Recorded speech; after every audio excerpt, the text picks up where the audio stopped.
All right. Hello, citizens of the Nigelverse. It is Nigel here once again, and this is going to be another wrestling review, but also another video similar to what we did yesterday with the predictions, where it's just my voice, but the images in the background. Although, obviously, for this review, what I'll do is I'll put up the images for the matches when I get to them, and for the most part. But AEW ends off the year when it comes to pay-per-views. So, was this card able to live up to its hype, or rather lack thereof? I'm of course talking about AEW World's End. And so, as always, I'm not professional wrestling reviewer analyst, just man who enjoys a good time, and I had a pretty decent time for the most part with this event. And so, and I should also address, my microphone is supposed to be coming tomorrow. I'm recording this, actually right after, World's End. But, the thing is, because my mic, I'm not sure what time it'll come tomorrow, and I know I gotta do my review at a certain time because I gotta obviously let the video render and stuff, and that may take a little bit. Actually, it didn't take as long as I thought it would when I did the predictions, but to be better be safe than sorry, I decided I'll just do what we did for the previous one. So, with that being said, like I said, not professional wrestling viewer, or analyst, just man enjoys a good time. And I did have a good time with this event for the most part. Was it the worst show of the year? No. Was it the best show of the year? No. So I would say, my prediction, at least for the most part in terms of that, came true. As for who I predicted would win, I think this time around, I got at least most of them right, if I'm not mistaken, and when it comes to my prediction. And I think I maybe only got like one or two wrong, and some for obvious reasons that we'll get into. So without further ado, let's get right into it. And if you've seen these reviews of mine before, you kind of already know how this works. If you haven't, I'm going to be talking about what I liked and what I disliked about each match, and I will go match by match. But also really quickly, we're just going to quickly breeze through the pre-show matches because because we didn't watch those, or I didn't watch those. Will Nightingale defeated Chris Statlander. Killswitch won the AEW TNT Championship Battle Royal by last eliminating Trent Beretta, and the participants as follows. And looking at the list, no offense to any of these people, but not really surprising. It was Serpentico, Dalton Castle, Johnny TV, Lee Johnson, Angelo Parker, Alex Reynolds, John Silver, Kip Sabian, Brian Keith, Matt Menard, Christopher Daniels, Rocky Romero, Darius Martin, Action Andretti, The Blade, The Butcher, Lance Archer, Danhausen, and Trent Seven. Interesting list of participants. I know Matt Menard, aka Daddy Magic, would be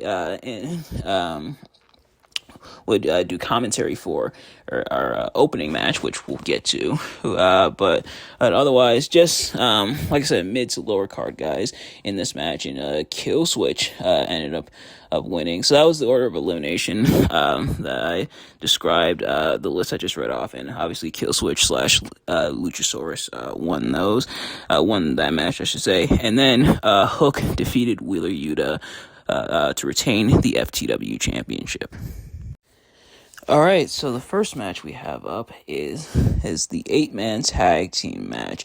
Actually, the all-star tag team match, as they're billing it as the Blackpool Combat Club's Claudio Castagnoli and Bryan Danielson team up with Mark Briscoe and Danny Garcia to face off against Brody King, Jay White, Jay Lethal, and Roosh.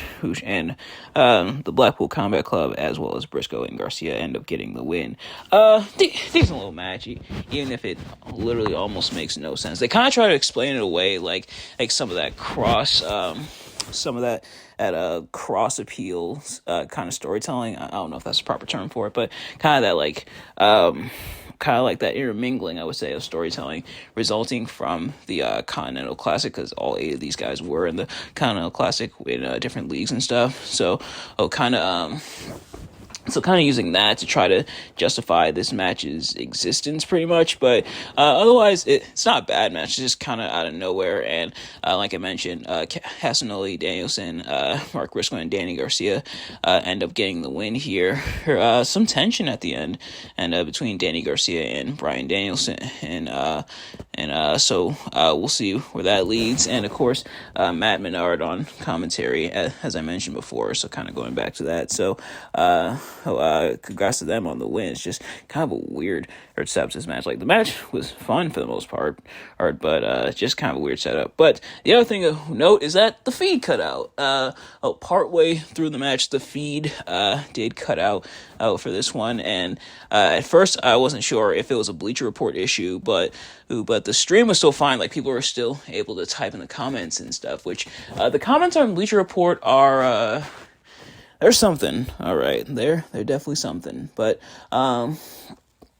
people are still typing, so it must have been an AEW feed issue. So part of the match did get kind of cut off. It wasn't a whole lot of it, but some of it did get cut off. But otherwise, yeah, not really a bad match. So next up was a singles match as Miro seeks to stop his wife from managing other wrestlers, as she manages Andrade El Idolo to the ring in this match. So first of all, I mentioned this before in my predictions, but it's worth repeating. And all the props in the world to CJ Perry for overcoming her finger infection that she had. She got surgery and everything. And so for overcoming that, she does have kind of like tape over it, which is nice. Another thing of note is that this may or may not have been Andrade El Idolo's last match, as apparently he's finishing up in AEW. This was his final match that he's finishing up, and some believe he is WWE bound, which if that's the case, then that would be interesting. And like remember, in NXT, Andrade definitely was built up as a big deal. He had Zelina Vega as the manager, or he was NXT champion, so we'll see. But the other thing is that CJ Perry kind of cost Andrade the match. So Andrade, I believe this is when he has Miro in the figure 8. He has it locked in, but CJ Perry, or I think this one he grabbed the ropes. As his image. I forget exactly, but nevertheless, pretty much the point is CJ like swats away at Andrade's hand. Everybody's like, whoa, what's that about? And then Miro, who takes out Andrade and finishes him off with the game over. So Miro picks up the win. It looks like he and CJ are going to be realigned now, which is nice. So I imagine that probably to write off Andrade El Idolo. CJ now back with Miro. Miro no longer eschewing his wife. She is back by his side. So pretty solid match for the most part. These two definitely able to put on a good match. And they definitely are able to put on a pretty decent match here. The main story though is like CJ Perry's involvement, especially with the camera continuing to cut back to her throughout the match, kind of seeing her reaction to stuff and seeing her jaw jack with Miro throughout the match. That was the main story, and then CJ turning on Andrade to join back up with Miro. Does this mean an official heel turn for Miro? Miro. Honestly, I feel like Miro kind of does better as a heel. But I guess kind of cementing that heel turn alongside CJ. So we'll see what this partnership brings between them going forward, at least here in AEW. All right, next up for the AEW Women's World Championship, Timeless Toni Storm defends against Riho. So a couple things. For starters, they do acknowledge the history of Riho being the first Women's World Champion, and the first AEW Women's World Champion, that is, in AEW, and her wanting to get the title back from Toni Storm. But the other thing is, why didn't you put the whole match in black and white? Come on, AEW. I asked for so little. Maybe I was alone in wanting the whole match in black and white. I'm sure, or if you saw my predictions and me wanting in black and white, you're probably scratching your head. But come on, man, I want to see it. I wanted to see it, but we didn't quite get it. But nevertheless, it's still a pretty decent match between the two. Toni Storm does pick up the win, and and continuing her antics there, hitting some kind of weird like move, it looked like it was like a I don't know how you would describe the move. It was almost like a throwover. I think it's something Ronda Rousey's done, but then Toni Storm kind of turning it into like a twisting slam almost. If she's done that move before, please let me know what it's called. But that was a cool little move. I want to see that as her finisher. Don't get me wrong, the hip attack is pretty nice. Although she didn't do the hip attack, and I don't recall there being a shoe this time around, which is interesting. But whatever that move was, I don't know, that was kind of a cool move. It did look kind of weird, but at the same time, it looked kind of cool. Oh, I want to see a little more of that particular move. But then afterwards, Mariah May had the bucket. At first, I thought Mariah May was gonna turn on Toni and like splash the bucket in her face or something, but nope, the bucket had rose petals in it. Toni, so Mariah like spread the rose petals over Toni, as she was celebrating with the championship. So I guess that's the partnership with her and Mariah May is, I guess, now truly official, and Mariah May is gonna be making her in-ring debut, I believe, on this like coming episode of Dynamite. I haven't seen a match of Mariah May before. I heard she was pretty good, so I'll have to check her out. But otherwise, congrats to Toni Storm. But come on, at least one. Not every match of hers has to be in black and white, but come on, just one, please, just one. Just one. If you put at least one timeless Toni Storm match in black and white before she finishes up with the gimmick, if you put at least one match of hers in black and white, I promise I'll stop asking about it. I promise. Please, give me at least one. Just one. Maybe I'm alone on that, but come on, just one. Just one. I just want one match in black and white, and I promise I'll stop bothering you about it, AEW. But congrats to Toni Storm on the win. All right, next up is another match as Swerve Strickland battles not Keith Lee but Dustin Rhodes. So Keith Lee actually was declared not medically cleared to face Swerve, so instead Dustin Rhodes, his tag team partner, is going to be taking his place. This almost bordering on a glorified squash match between Swerve and Dustin Rhodes, mainly putting Swerve over as Swerve gets the win. Dustin Rhodes did get some offense in, he did get some shots in, but it was mostly Swerve throughout the match, including Swerve taking out Dustin Rhodes' leg before the match even started, assaulting Dustin Rhodes, putting his leg, stomping it through the cinder blocks, on the outside, so injuring Dustin Rhodes' leg that way. Dustin trying to fight through it, but ultimately not able to, as Swerve ultimately puts Dustin Rhodes away. So imagine we'll probably get Swerve versus Keith Lee later on. I don't know if they're gonna wait fully until the next event, which is gonna be Revolution, which is in March. I don't know if they'll wait till then to do it, but I imagine they probably had Swerve there. They still wanted him in the match, so they just decided to throw Dustin Rhodes in there, which, like I said, it does make sense because they're teaming up. But while it is unfortunate that we didn't get to see Swerve versus Keith Lee, this match wasn't really bad, just kind of short. It is technically the shortest proper match of the night, and we'll get into that. We'll get into what I mean by that in a little bit, but otherwise, not really a bad match, more so just a showcase to put over Swerve, and hopefully, all these wins and stuff, and this program with Keith Lee, hopefully this leads to Swerve getting a big push in 2024. I want to see him go all the way out. I want to see him win the AEW World Championship. That would be very cool. Honestly, when it comes to the first black AEW World Champion, I would prefer it to be Keith Lee, because I do love Keith Lee, but honestly, I wouldn't mind Swerve, especially with the trajectory he's been on. Make it happen next year. All right, so next up is the other 8-man tag of the night, as Les Sex Gods of Chris Jericho and Sammy Guevara team up with Sting as well as Darby Allin to battle Ricky Starks, Big Bill, and the Don Callis family, that being Konosuke Takeshita and Powerhouse Hobbs. Okay, right off the bat, let's address the elephant in the room. So, some major stuff came up about Chris Jericho earlier, or that he may have committed SA. Now, it's worth mentioning, for the time being, at least at the time of this recording, and these are still speculations. These are still allegations, and so. I do feel like I should treat them as such.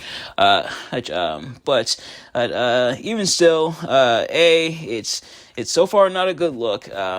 We'll see what will be happening moving forward, if they are disproven, and obviously if they turn out to be true, that is horrible, and yeah, Jericho definitely should be fired and even arrested for that. And also, if this truly was a cover up by AEW, that is a major no-no. That is a huge no-no on the part of AEW if it truly was a cover-up. But like I said, these are still allegations for now. So, for the time being, we will treat them as such until more information comes out and until it is properly resolved. That's how I try to look at these kind of things. Now, I know that some people don't look at it that way. Some people who automatically believe the victim, and that is understandable, especially because as a lot of times the victim does turn out to be true, and the person in the wrong truly is in the wrong. But at least that's not always the case. It's not saying that the person making these allegations is Kaylee Ray, that I believe is lying, but at least I believe it is Kaylee Ray, or it might be Kylie Ray.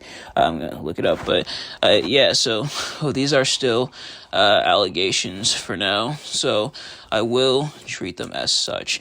But the other thing, with that being said, is that it does add Kylie Ray, yeah.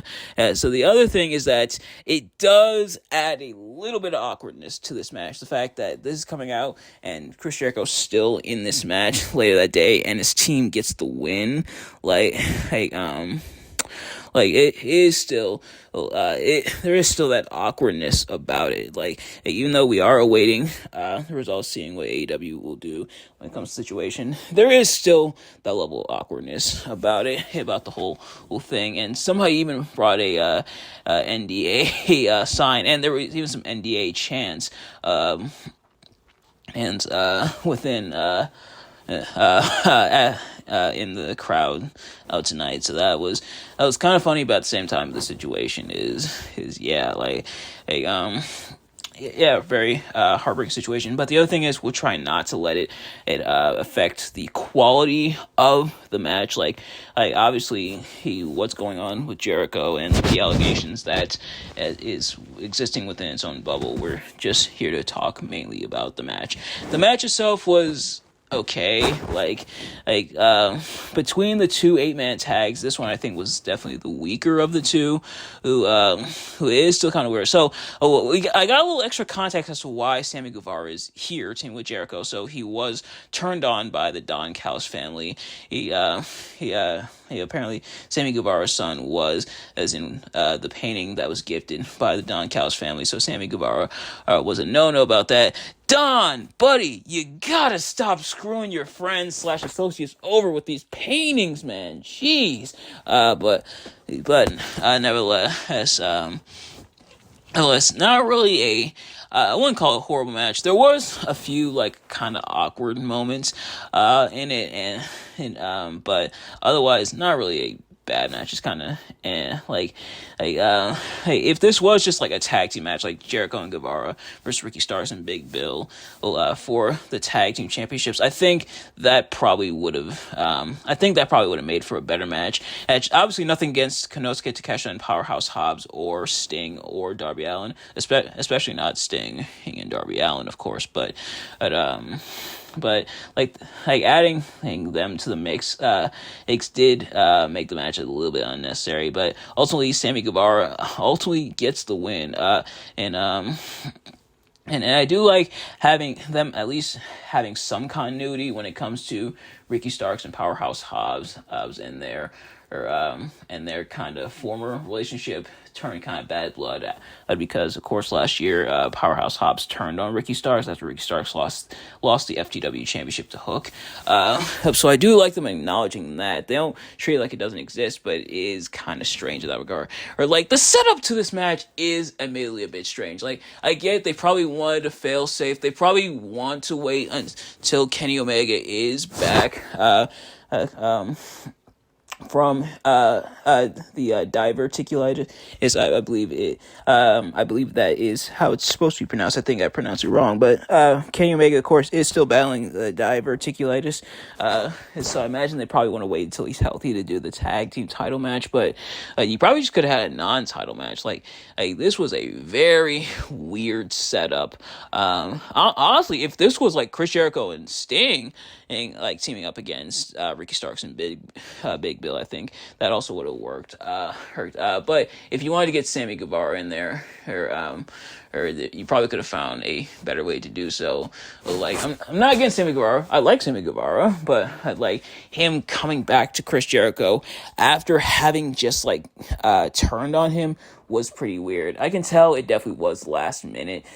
But yeah, it was pretty strange. But otherwise, kind of just a match. Like I said, wasn't horrible, not the worst thing I've ever seen, but just kind of in terms of a match. Like I honestly like all the extra guys in there did not really need to be there for this one. But I guess they wanted to tie that back into Jericho because he and Omega are still technically feuding with the Don Callis family, but it was just kind of So next up, in the House Rules match for the AEW TBS Championship, Julia Hart honors the House of Black and defended against Abaddon. So, this one, not really bad either. This one, and also kind of a bit on the short side, but otherwise I think they did pretty well for the most part. Abaddon looked like a threat in the course of this match, with them getting a decent amount of offense on Julia Hart. And the rule that Abaddon picked out for themselves was that biting is allowed, and bite they did. Biting Julia Hart twice. I thought Abaddon's bite caused Julia Hart to bleed, but I guess she wasn't truly bleeding. But nevertheless, Julia Hart does get the win over Abaddon.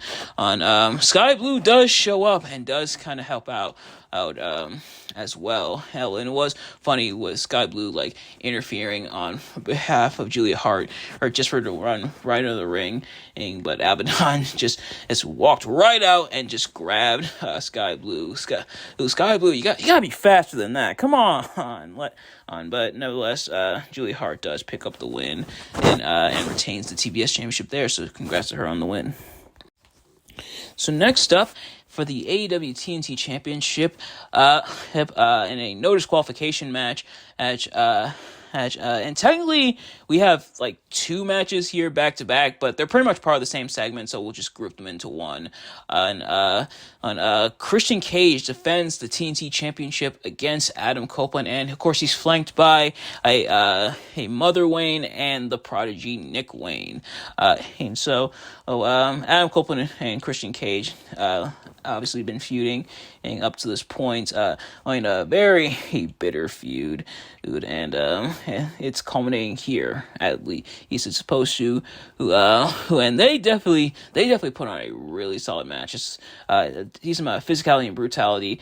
Not quite as much like bloodbath shenanigans as some of the other like no disqualification hardcore-esque matches that we've seen in AEW history, but still putting on a pretty solid match. And you can definitely feel the hatred and vitriol that these two men had for each other in kayfabe, obviously, but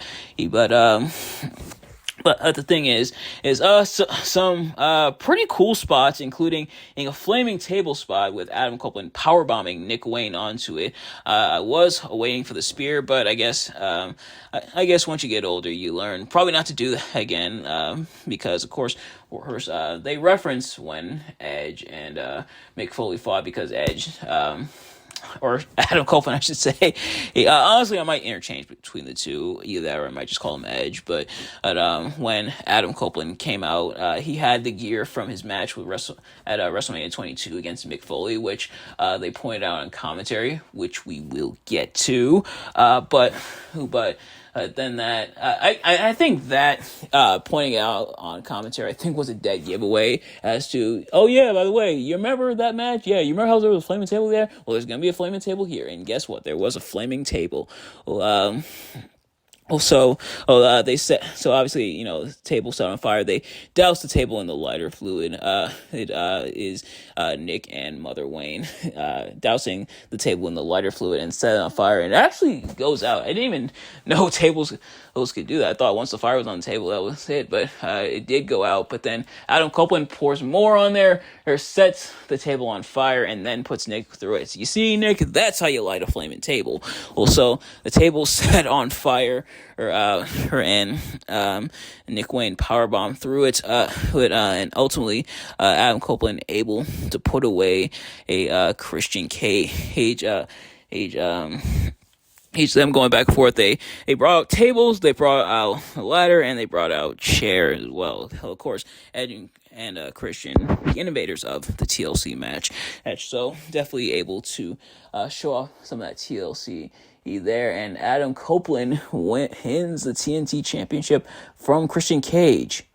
Or does he? Because then Killswitch shows up, attacks Adam Copeland. He's about to cash in his contract. Of course, the contract that he won in the Battle Royal earlier is for any time and any place, championship match, any time, any place. But Christian Cage compels Killswitch to hand the contract to him. So now Christian Cage has the match. The match takes place right then and there, and Christian Cage puts away Adam Copeland, and I believe he did win off the spear that he hit on Adam Copeland. So Adam Copeland got beat with his own move, and Christian Cage got back the TNT Championship. Honestly, I kind of have mixed feelings about that ending. On one hand, it's funny. Like, it is just really funny. Adam wins the title just to lose it immediately back to Christian Cage via some next level shenanigans. And of course, Christian Cage, it does further Christian Cage's control over Killswitch / Luchasaurus, like him whispering in his ear. I imagine he probably whispered that he knows about Luchasaurus' bad back. If you get that reference, I can't wink because it's just my voice, but you get it. You get it. But nevertheless, it's funny in that regard. But on the other hand, I'm kind of like it's funny, but at the same time, what was the point? What was the point then of not only Killswitch winning the contract, but then Adam Copeland winning the championship in the first place if he was just gonna win it back, or if Christian Cage was just gonna win it back. It would have been cool to see the contract, have Killswitch hold on to the contract for a little bit, have a potential dissension between him and Christian Cage. Even if Adam Copeland wins the championship, maybe Killswitch tries going after Adam Copeland, Christian Cage trying to stop him. But they went with the less cool route. And I get it. They probably don't want to break up the patriarchy just yet, but at the same time, it was kind of weird, admittedly. But still a pretty fun match, kind of funny in that regard, but it's also kind of weird. It's almost like, what was the point, In your semi-main event, for the Triple Crown Championship, the finals of the Continental Classic, as Eddie Kingston battles Jon Moxley. So, this is a feud that's been brewing pretty much all year. The ascension of the friendship between Eddie Kingston and Jon Moxley, and it culminates here. And man, these two tore the house down. Really going after each other. The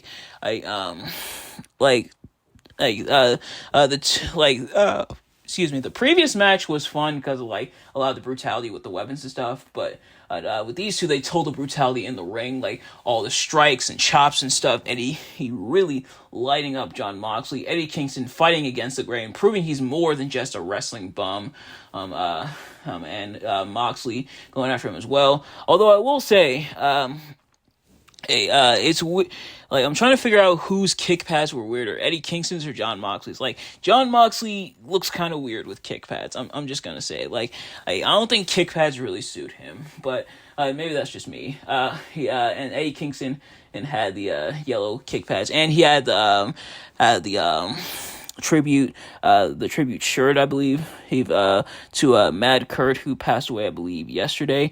A Hey, so Eddie Kingston paying homage to him there, but yeah, it's still like a pretty solid match. Like they really tore the house down, really went after each other, really battled each other, he really fought, giving it that big fight feel, and he really going after each other. Ultimately, Eddie Kingston does pick up the win, and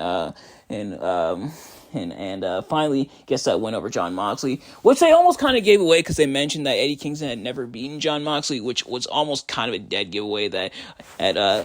So you know how Eddie Kingston's never beaten John Moxley? You know what that means? That means Eddie Kingston's gonna beat John Moxley. Like they don't always do that. Where like sometimes when they mention someone's never beaten someone and then they don't beat that person, but normally like when someone mentions that this person's never beaten this person, that's when that person finally beats that person. But for Eddie Kingston, it's justified. You know, he finally gets his win over John Moxley. He's finally vindicated after this rivalry they've had all year, this deteriorating friendship. And Bryan Danielson's on commentary. He to really help along with his match, obviously rooting for his fellow BCC member John Moxley. Thankfully, not dropping as many profanities as John Moxley did when Danielson fought Zack Sabre Jr. But nevertheless, congrats to Eddie Kingston for winning, and the crowd is very happy for him. He and Mox embrace. He's definitely a big moment, definitely a feel good moment, and is Eddie Kingston winning here or so. So yeah, congrats to Eddie Kingston on the win here, winning the Triple Crown. And they say and they mentioned on commentary they're gonna do the Continental Classic next year. So I can't wait to see what they do next year for the Continental Classic. So a couple things I'll mention.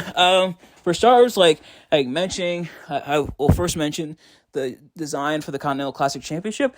Pretty cool design for the most part. Or like he's got like the crown and stuff and a decent amount going on. It kind of reminds me of the International Championship a little bit, but it's still a pretty good looking belt. The only thing is, I wish, like, why is it so small? Is it me, or did it seem kind of small when Eddie Kingston held it up? Maybe it's just me, maybe it's my eyesight failing me, but it looked kind of small when he held it up. I don't know why. But the other thing is that as for the Continental Classic Tournament, the rules a tad bit confusing, like with the point system and stuff, but I think from what people are saying, I didn't see every match in the Continental Classic. Maybe I'll go back and watch them, because I think they did put the full Continental Classic on YouTube, if I'm not mistaken. But yeah, a lot of people said it was pretty entertaining, so I can't wait to see what they do with it next year, or in the Continental Classic. And in your main event for the AEW World Championship, MJF defends the Triple B, the Big Burry belt, against Samoa Joe. Will he be able to successfully defend it? We will find out. But going in MJF, the hometown boy, because we are in Long Island, New York, or here, or in the Nassau Memorial Coliseum in Long Island. So, MJF, the hometown boy, will he pick up the win in his hometown? We'll find out. But the other thing is that MJF brings out Adam Cole to the ringside to cheer him on. But nevertheless, as of course, MJF Samoa Joe had an alliance for a bit until it turned out Samoa Joe was in league with the devil, whoever stole MJF's devil mask. I wonder who it was. But nevertheless, they're facing off here for the World Championship, and pretty solid match. Like the main story, that being MJF having to fight through the adversity of his shoulder being all kinds of banged up, going against Samoa Joe, the man who gave MJF his toughest challenge back at, I believe it was Grand Slam when they faced each other last. So MJF trying his best to overcome the Samoan submission machine, Samoa Joe. I don't even think he goes by the nickname anymore, but nevertheless, MJF trying to overcome the Samoan submission machine. And so, was he able to do so? Well, no. No. Samoa Joe actually, he got the win over MJF. MJF fought as he might, pulling out a decent amount of offense, and it's really he being the underdog against Samoa Joe, but ultimately coming up short as Samoa Joe made MJF pass out with the coquina clutch. Now, it almost looked like it was done on accident because the ref did look confused. It was, but nevertheless, I guess it was playing along with the storyline.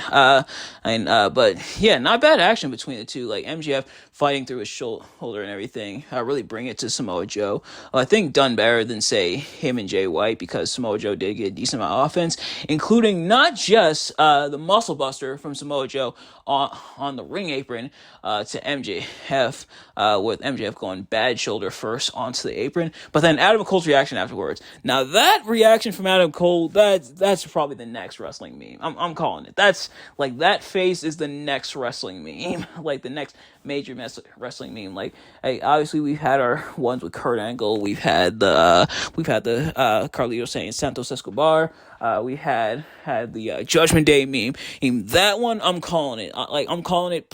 I'm putting my bet in. I'm putting my chips in, and I'm doing double or nothing, all or nothing. That's gonna be like the next big wrestling meme, because that reaction was cool, heartbreaking within the story, but also funny. But speaking of heartbreaking, afterwards, Adam Cole's trying to console MJF until the Devil's Men show up and attack MJF. If they hold down Adam Cole at first, and one of the men has the chair, MJF saying hit me, Adam Cole saying no, hit me, but then the lights go out, and then when they come back up, Adam Cole is sitting in the chair, and the masked men surround him. They take off their masks. It's Roddy Strong, the Kingdom, that being Matt Taven and Mike Bennett and Wardlow. It was a double cross. Adam Cole was the devil all along. So they attack MJF, and Adam Cole does pull out his mask from his jacket, and MJF looks heartbroken. The fans in the audience are heartbroken, and like, they were already heartbroken when MJF lost. They were calling BS. So they were already heartbroken in that, and then just plunging the knife in further and really twisting it with the reveal. Like, honestly, yeah, we saw it coming. Like, yeah, we figured it definitely would be Adam Cole, and I think everybody who was saying otherwise owes Jack Perry an apology. But I wonder if that'll be part of Jack Perry's character if and when he comes back. But we saw the turn coming.